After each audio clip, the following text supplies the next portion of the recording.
have you ever tried to predict exactly when everything began to go downhill for Destiny 2? Or what caused it? Or what started the cause, really? Was it D2 Year 1 and Bungie's Amnesiac episode where they just forgot what made people play an MMO? Or was it something past that, like sunsetting, or the lack of strikes, or the lack of Gambit support? Well, personally, I think the downfall of Destiny 2 began with the downfall of PvP, which began with Subclass 3.0. Let me give you a little history lesson. Base game Destiny 2 launched to deafening applause. Everybody loved the game up until they actually played it for a little while and realized that there were critical failures and crucial missteps in the design. Double primary was horrible. The PvP-centric sandbox, kind of, but also slow TTKs and horrible server architecture made the game unbearable to play over a long time period. But then, Bungie managed to claw their way back with Forsaken. Everybody came back to play the game, congrats, it was good again, and then Black Armory came out and everybody loved it, and then Joker's Wild came out and people quickly realized that the game was still making crucial missteps. People loved Gambit. They didn't love Gambit enough to play it for an entire season's length. Then Season of Opulence came out and everything was amazing again. Everybody loved Season of Opulence, and then Shadowkeep came out. Now, Shadowkeep was fuck-ass empty. There was basically nothing going on in the entirety of the game, and it just so happens that whenever nothing goes on in the game, a lot of people flock to PvP because it is very self-sustaining. And so, that's what happened in Shadowkeep. Everybody who was interested in the game for the PvE and for the variety of content and for the raids and all that stuff got burned out on PvE because there was nothing left to do and they were tired of running the same activities over and over again. And so a lot of them decided, oh hey, let's dip my toes into PvP. And then, coincidentally, during that same expansion cycle, you have Trials in Season 10 and then CBMM Control also in Season 10. And throughout that entire era, you just have very little PvE content and a lot of people beginning to learn to like the PvP a lot more. Shadowkeep is what really cemented PvP as part of Destiny 2's core experience. Basically the most important part of Destiny 2's core experience. This is like PvP's Renaissance era. If base game Destiny 2 killed PvP, then Shadowkeep is when it finally came back to life all the way. If Destiny 2's launch is winter and Forsaken is spring, then Shadowkeep for PvP was summer. Life was in full bloom. That is until Season 11. Now, Season 11 is my favorite season of Destiny because it was the first time that I actually played a lot of PvP. However, there was a crippling flaw that we would begin to see spread through the entire game, and that is the shortening of the skill gap. Now, if you don't know what a skill gap is, let me fill you in. You have the skill floor, which is the least skillful you can possibly be, the skill ceiling, the most skillful you can possibly be, and the difference between those two is called the skill gap. Now, the reason I say Season 11 hurt the skill gap was because that was the introduction of the first auto-rifle-dominated meta. And the thing about auto rifles in Destiny 2 is that they are incredibly easy to use. Maybe on M&K they're a little harder, but on controller, as a guy who's played on console his entire life, I can tell you, auto rifles, when they are meta, are unbearable to play against. Every single person that knows how to move their thumb even a little bit can beam you instantly if auto rifles are meta. All of that is to say, this was the first time we'd seen a meta regression. Up until this point, all we'd seen was meta growth. Things that made the meta more interesting, made the game more interesting to play. This was the first time on a wide scale that we saw something that pushed the meta back down to be much easier for everyone to partake in, and in turn made it much less fun to grow in skill and get better at the game. Now, this first large-scale meta regression would turn out to be more of a prophecy than some strange outlier, because, as you would have it, the end of Season of Arrivals brought Beyond Light, the worst DLC Destiny 2 has ever seen. Beyond Light brought with it many things, but chief among them was sunsetting. PvP and Gambit maps were removed. Raids were removed. Weapons were sunset. The most fun archetype of weapon in the game, lightweight 150 RPM hand cannons, were removed. There was also a game-wide lighting rework that basically ruined the atmosphere of every area to this day. But that's not what we're here to talk about. No. Relevant to this video is Stasis, the first of the subclasses that Bungie would call Subclass 3.0. Now, before I make this next point, please recall, dear viewer, what I just said about PvP. How it has had a renaissance. Many people are enjoying it. There is a massive population of Destiny 2 players that play the game purely for PvP, and then they play PvE for gear or whatever, right? So, Stasis is introduced to the Crucible, and it wreaks havoc. Every ability is a one-shot. There's no more skill involved in gunfights, just whoever has the most cooldowns available to throw at the next person. There's basically no skill gap left at all. So, coupled with the lighting rework that made a bunch of maps completely unplayable, what do you think happened to the PvP player base? You know, that PvP player base that had just spent the last 2 years making up the backbone of Destiny 2's continuously engaged community?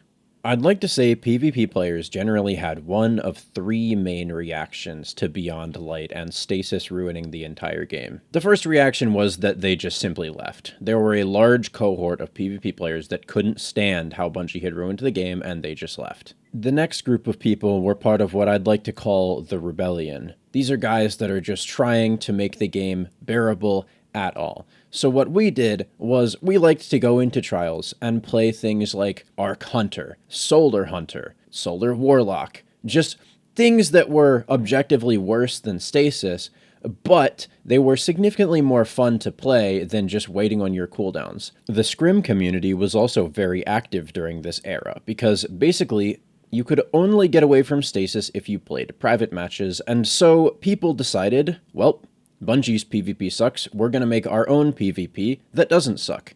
But unfortunately, not everyone was aligned in this noble pursuit of making Destiny 2 actually bearable to play again. Thus, we come to the last response to the introduction of a game-wide sandbox-ruining element into Destiny 2, aka the Innovators and Embracers.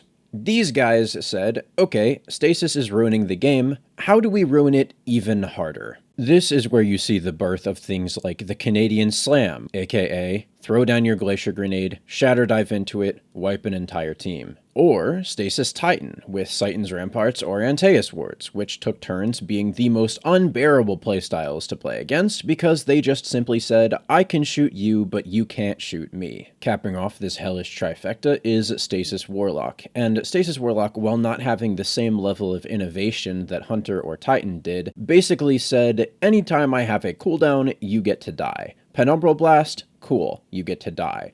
Rift, cool, you get to die. Cold Snap Grenade, also cool, also you get to die. These people that used these builds and leveraged them to their maximum possible efficiency, were the destruction of the game.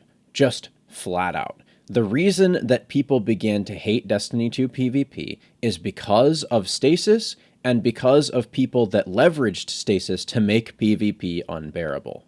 Now, over the next year, we would begin the slow, long, arduous journey back to health in the game. The damage from Stasis was already done, many people had already left, but with every patch, we got closer to what Destiny used to be, closer to the identity that we had left behind when Beyond Light launched. And after about a full year of patches, we came to the 30th anniversary meta, arguably the last time that Destiny 2 was good. Stasis had been sufficiently nerfed to allow the other subclasses to breathe, and despite being arguably better than everything else still just because of how freeze and slow interact with other elements of the sandbox, people were willing to put it down and use the old stuff because it was more balanced and more fun. This was also a very rare 140 RPM hand cannon meta. The result of this, as a consequence of the inherently balanced nature of 140s, was that gunfights actually felt really fun, and team shots felt very normal. You weren't getting blasted by pulse rifles across the map because 140s have a very normal range band. Generally, you weren't seeing people sit 10 miles back with a scout rifle because when 140s are fun to use, everybody uses 140s. Additionally, and here's the main point that I'm trying to make in this video, Subclass 2.0 made the game very fun during this era, because Subclass 2.0 has a balancing quirk that many people do not understand the full impact of. That quirk being how movement is handled in the sandbox as a whole under these subclass systems. Firstly, there is a notable lack of crowd control abilities, the main ones being the smoke bomb, which slows down your movement a little bit, and the suppression grenade, which stops you from double jumping, but unlike in its current state, was only on Titan. Now, these things were annoying, don't get me wrong, but being very limited in nature, you saw them much less often. Next, movement abilities, and by that I mean there literally are none. So, Shoulder Charge for Titans was the closest thing you have to a movement ability in that it is an ability charge that you use to move, but even that fits the definition for what I like to call neutral game movement. That is to say, very high uptime, almost constantly available tools that you use to move around the map, but that possess either very limited offensive capability or none at all. Think about how Stompy's strafe jump allowed you to bump your head against the ceiling almost constantly to move around the map, and yet, without good gunplay, was almost entirely worthless. Think about how Icarus Dash on Warlock let you gain incredibly fast lateral speed and had a very, very short cooldown, yet was again, worthless without good gunplay to back it up. The way these tools functioned within the Subclass 2.0 sandbox said something like, okay, if a player has very good movement and very good gunplay, they can express a high level of skill across the game. And this, at its core, was the identity of Destiny 2's PvP during its most successful, most impactful, most popular eras. The high skill gap, very involved neutral game movement shooter Destiny 2 identity. Now, that's why the 30th anniversary meta was good. But as we all know, good things must come to an end, and thus Witch Queen launched, and with it the first of the Subclass 3.0 light subclasses. And unfortunately, Void was the first subclass to get a rework. Why do I say unfortunately? Well, Void has had a history of being problematic. Even during Subclass 2.0, there were things like handheld Supernova that made Void Warlocks unbearable to play against, or Void Hunter with their tether just being like mildly annoying if you're trying to mess around with fun supers, or Void Titan throwing suppression grenades at you, right? But these things were all very limited in Subclass 2.0. What Subclass 3.0 said was, okay, everybody gets to experience hell now. Everybody gets access to suppression. Hunters, congratulations. Your subclass now says, if you have me equipped, your dodge not only takes you further, but also makes you invisible every time. Titans, cool. Overshields everywhere. Constantly. No penalties at all. Warlock, nice. How about Child of the Old Gods? Think about throwing your rift down and having a massive AoE that auto-tracks around corners to find a person and does damage to them and weakens them. These are not things that should have ever been part of Destiny 2's sandbox, and yet, because Witch Queen was a major DLC, these things all had to be very powerful in order for it to sell. This also applied to the fragments that launched alongside Void 3.0.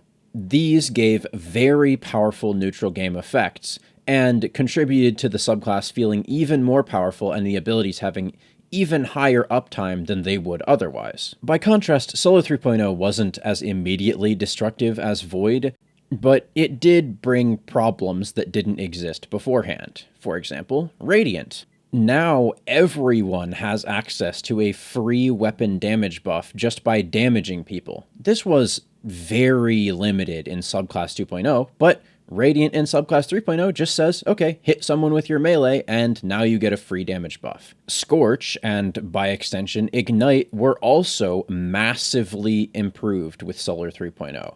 Scorch was unbearable to play against because it just said, okay, you got hit by a solar ability, congrats, you can't play the game for the next 10 seconds while you go hide and wait for your health to regen. Ignite, by extension, was somehow even more annoying because if you got too many scorch stacks, congrats, you just died, and chances were you took multiple teammates with you as well. But these annoying additions to the sandbox weren't even the biggest problem with Solar 3.0. No, that was the destruction of the old subclass trees. Solar Warlock saw basically nothing but buffs, as you could use Well and Icarus Dash on the same subclass now, but Solar Hunter would see almost a complete destruction of its identity. Bottom Tree Goldie, aka Way of the Sharpshooter, saw the loss of its two most important nodes, those being Practice Makes Perfect and Knock 'em Down. These were fan-favorite parts of Solar Hunter, and now they were just gone.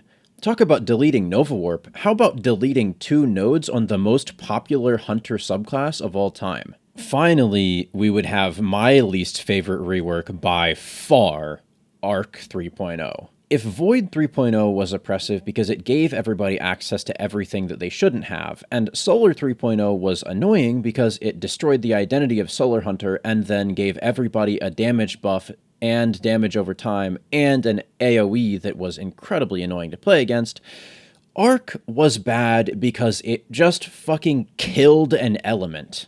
Arc 3.0 would see the complete destruction of Titan identity, Warlock identity, and Hunter identity in the Arc subclass. Let's start with Titans because they're the ones that got hit the least. Firstly, they would lose Frontal Assault in its entirety. This was a melee ability that basically said, okay, if you hit an enemy, you get a damage and stability buff, and it also reloads your gun. Like, okay, you're the punch subclass, punch something, and your guns will receive a little support. That's cool. Code of the Missile would also lose Inertia Override, which said if you slide over ammo, you reload your gun, and you get a damage buff. Basically, Arc 3.0 removed Arc Titan's gunplay support in its entirety. In exchange, they would receive, you guessed it, better punches and better grenades. Amazing.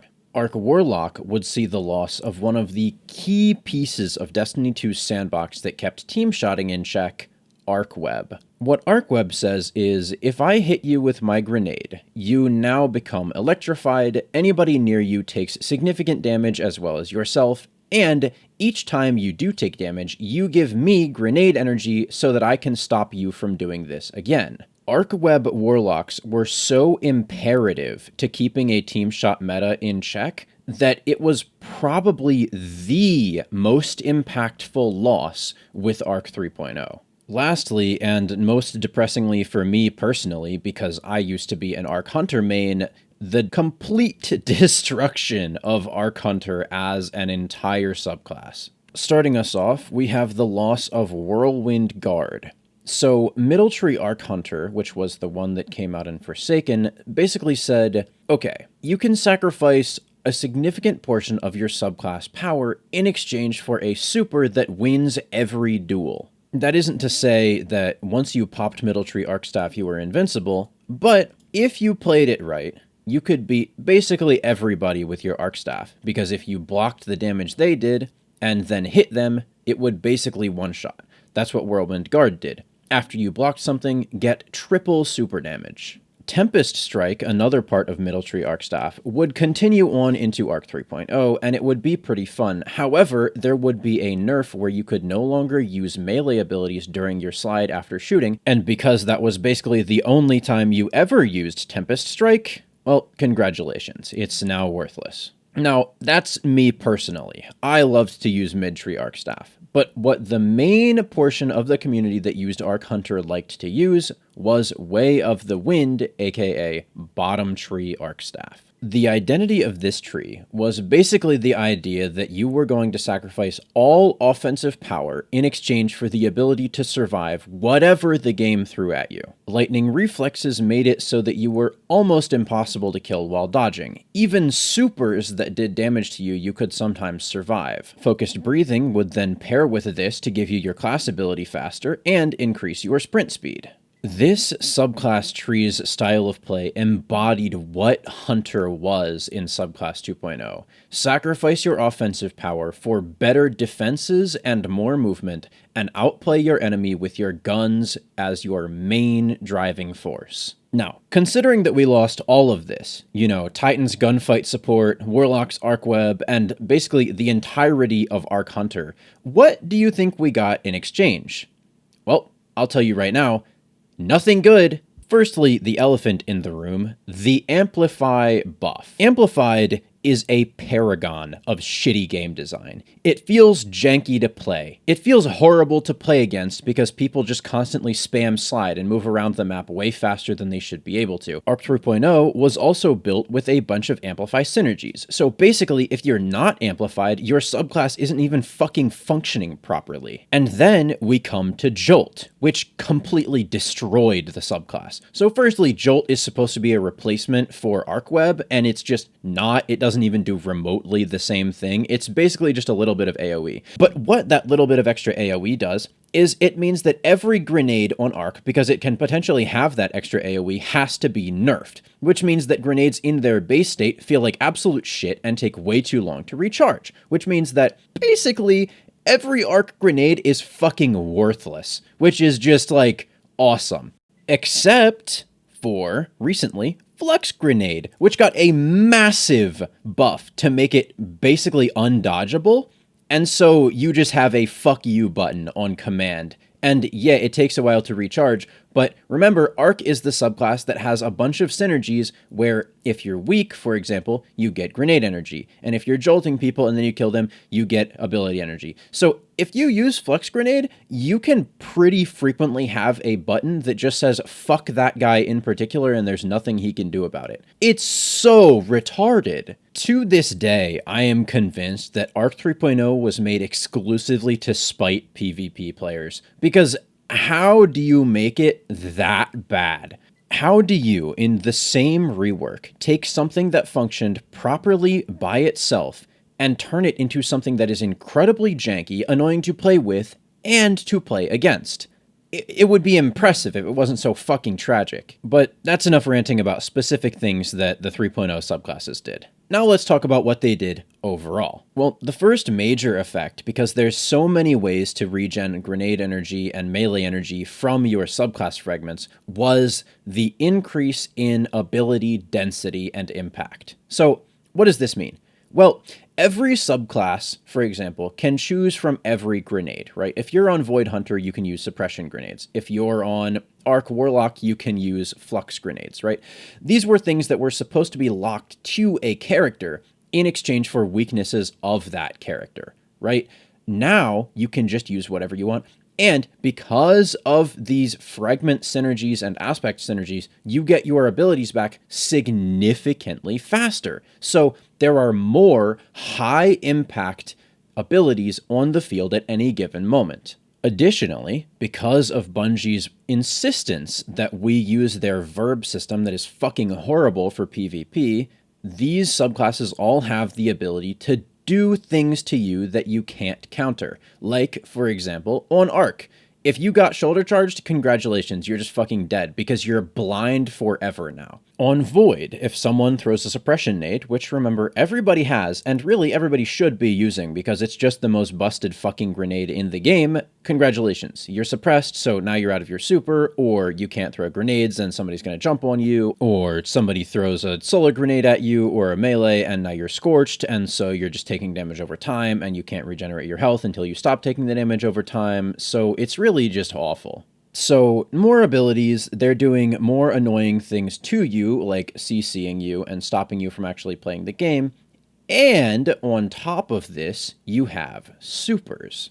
Supers were not left behind during Subclass 3.0. In fact, if anything, they were all buffed. Supers combine with verbs in a very fucked way. How about a golden gun that's regenerating all of their health? How about a Nova Warp that instantly gains all of its HP and a chunk of grenade energy every time it gets a kill? What about an Arc Titan that pops its super while it's amplified and all of a sudden is literally impossible to outrun because amplify slides are just some of the fastest neutral game movement in the game? All of these things are now a reality with Subclass 3.0. So, going back to our meta progression timeline, we're now in Season 18. Arc 3.0 just released, and it has one full season to get balanced, and then Season 19 comes out, and there's one full season before Lightfall. Now, if it took Bungie a full year from Beyond Light and the introduction of stasis all the way until Season of the Lost to get stasis into a somewhat acceptable state, do you think that Bungie was able to balance all three of the new 3.0 subclasses before Lightfall and the introduction of Strand? No,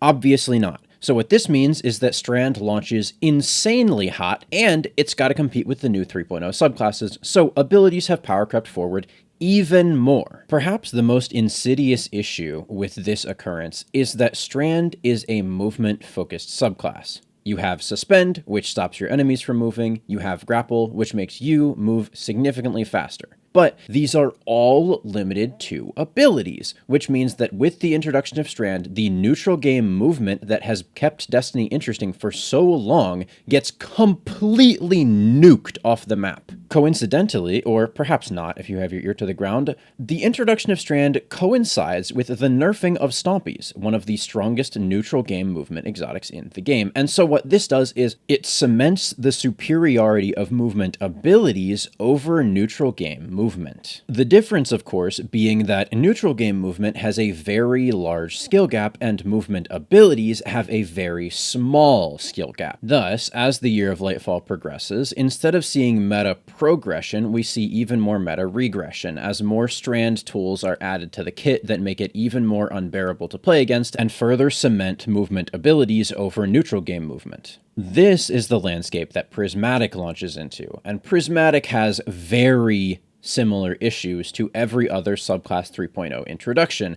being a lack of neutral game movement and even more ability spam. Throughout Echoes and part of Revenant, Bungie would try, though half-heartedly, to nerf Prismatic, and eventually they would somewhat succeed, with Strand clones taking a little bit of a backseat and Prismatic as a whole receiving major cooldown nerfs. Nowadays, if you want to play Prismatic, you're essentially limited to Pris Titan because that's the only subclass that has enough neutral game to keep up with the massive cooldown nerfs that Prismatic took. But that didn't fix anything. Prismatic didn't get fixed, it just got nerfed into the ground. So the same issues are still there. They're just less prevalent. Then we reached Heresy, and Heresy brought 3 new aspects, 2 Arc, 1 Void. Warlocks got, like, a completely unimpactful PvP aspect, like, literally nobody even cares about it in PvP. Okay, cool. Titans got Bolt Charge, which took, a little bit of time completely destroying the game because it had a fucked up artifact synergy that made it deal way too much damage, and then it just kind of became, like, mildly annoying because Titans will throw up their barricade and sit in the very back of the map with a scout rifle and then nuke you with the Bolt Charge. But honestly, you don't see that much these days, so it's not that much of a problem. The true issue with Heresy's introduction was on the Prowl, the new Void Hunter aspect. So smoke bombs have been getting these, like, weird buffs where Bungie wants them to function as, like, a fucking bioweapon for some reason. And then out of nowhere comes On the Prowl, which says, okay, if you dodge and then kill the enemy that got marked by your dodge, they turn into a smoke bomb. And just because that's not enough, right? Because a smoke bomb is not enough, it also gives you insane ability regen. Sick, man. Really fucking cool. How about every single enemy that I kill just explodes in a giant fucking mustard gas cloud and it nukes the entire map, It may as well be that. Why not just make it a little bit crazier? So that's Heresy, right? Hunters get the fuck you aspect, and then Bungie nerfs it, and it's more like the damn you aspect now. It's still annoying as hell, but it's not anywhere near as bad as it used to be. And then Bungie does nothing for the entirety of a full year, okay? Nothing has happened to stuff in PvP since, like, the Edge of Fate and, like, the weapon stat nerf. So we have stuff that was introduced in the Edge of Fate, like 200 melee glaives, like rapid fire fusions still being a problem, like Discord on special weapons being really fucking annoying, like fucking all of these issues that are around that Bungie hasn't done anything to for a full year. I think the last thing they did was make it so that elemental honing doesn't nuke you off the map instantly anymore without like a little bit of investment. So, like, what the fuck? What the fuck? There's actually just nothing going on in the game now? Let me condense the timeline. Destiny 2 Year 1 launches and the game sucks. Forsaken happens, and everybody's playing the game. Shadowkeep happens, and the PvE players get absolutely shafted because there's no new content, and so PvP kind of takes up that mantle of responsibility. Then, we repeatedly fuck PvP over by adding new busted abilities again and again and again until PvP is like in the trenches. And then, instead of trying to fix the thing that once saved the game from dying, we just leave it laying on the ground. And then, because that's not enough, we add new fucked up options in Edge of Fate, and then we don't balance those for an entire year. Repeat in Renegades, and you end up where we are now. I think the reason this is killing the game is obvious, but I'll spell it out. Basically, you push everybody into PvP, and then you make PvP the most unbearable experience ever. Where do you think people are gonna go? They're just gonna leave. So that's where we are now. We're in the people leaving part of the game. And yes, for a while there, PvE did carry the game, but that's because those are the casual players that never stuck into the dedicated player base anyway. Most, if not a majority of the dedicated players for a while playing Destiny were PvP players. And once that started to shift back to PvE players, that wasn't because of anything good in PvE, that was because of strictly bad things in PvP, in my opinion. So, don't be surprised when the player base continues to decline because you refuse to support PvP. Given the trajectory of the game, this was almost guaranteed to happen. Subscribe. Christ is King. I'm out.